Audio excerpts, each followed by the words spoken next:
bakit umabot sa ganito. Sana hindi na po sumama yung loob ni tatay sa pag-aalala sa akin. Hindi ko po alam na may heart condition siya, Lady Mara. Alam mo, kahit ako nagtataka eh. Kasi wala namang sakit sa puso sa sir eh. Kaya nataka ko, bakit siya inatake? Kaya huwag kang mag-alala, Angel. Wala kang kasalanan. Huwag mong sisihin ang sarili mo.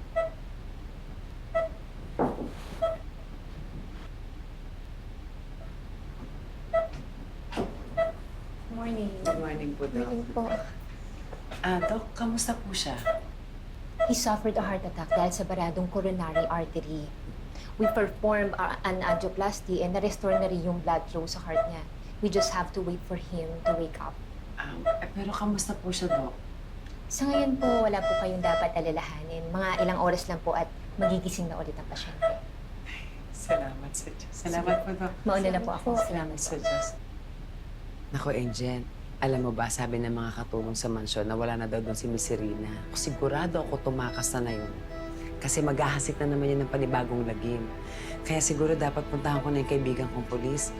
Alam mo, oras na maharap natin kung nasaan si Mama Bebe, wala na siyang alas laban sa atin yung impact ng stepmom.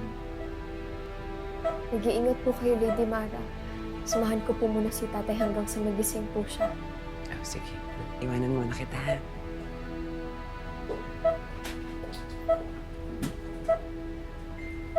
Tay, magpagaling ka po.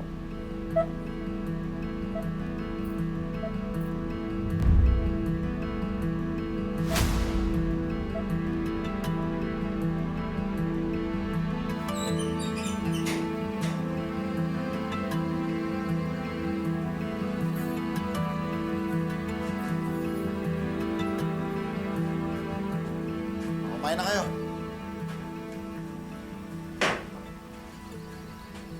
Salamat kayo, mabait pa ako. Pero oras na may gawin kayo masama, huling kain nyo na yan. Iho, kailan mo ba talaga kami pakakawalan? Malapit na. Lalo na, nag-aagaw buhay na si Enrico sa ospital. Bakit anong ginawa niyo kay Enrico? Nilaso ni Serena. Tumigil yung tibok ng puso niya. Pero kaya pa bumigay eh. Gusto nahihirapan pa sa ospital. Pero huwag kayong mag-alala. Malapit na yon. At malapit na rin matapos yung paghihirap. Ano gagawin niyo sa amin? Well, sabi ni Serena, itatapon daw kayo kung saan. Pero ang tanong, kung ano yung gagawin namin kay Angel. Bakit? Bakit di ba idadamay pati bata? Wala naman siya kinalaman dito. Alam mo kasi, Lo, magiging kahati pa ni Serena yung bata sa yaman ni Enrico eh. Demonyo niyo talaga!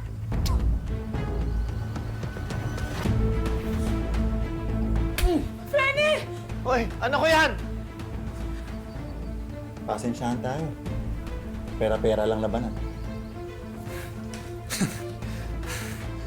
O, kalagyan nyo na yan para makakain.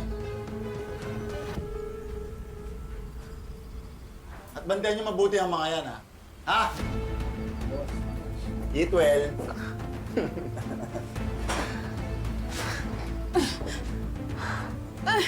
Hi, babes! Ngayong August 1 na ang You're My Favorite Song fan meet. Nakasecure ka na ba ng tickets?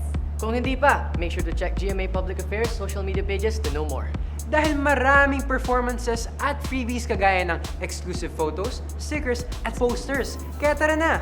Punuin natin ang SM North EDSA Skydome ng tawanan at panibagong memories. See you, babes!